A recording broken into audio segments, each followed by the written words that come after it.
We're going to discuss why certain content doesn't sell. Only by knowing what it is that can make content perform poorly can one learn to create content that does perform. There are 5 main reasons content fails to perform properly, and we're going to take a look at each one. First, and most obvious, is the lack of a strong call to action.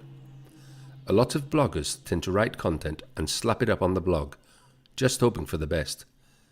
It's like the old adage that if you throw enough crap at the wall, some of it is bound to stick. The trouble is, when you have no call to action, people are not going to take any action at all. Oh sure, you may get the occasional subscriber or the occasional click on an ad, maybe even a sale or two here and there, but it's not likely you're going to see a lot of results. Another major reason content fails to get results is that it is simply off topic.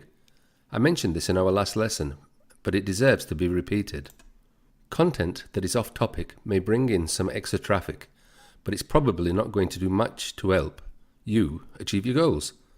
Content that goes on too long is going to be counterproductive. I know the conventional wisdom these days says you should create longer content for search engines, but if you let your content go on for too long, it's going to become so boring, people leave before they have a chance to take whatever action you want them to take. Writing content that serves no purpose as far as your goals is concerned is also counterproductive. If you're writing content just to write content, it's likely not going to perform.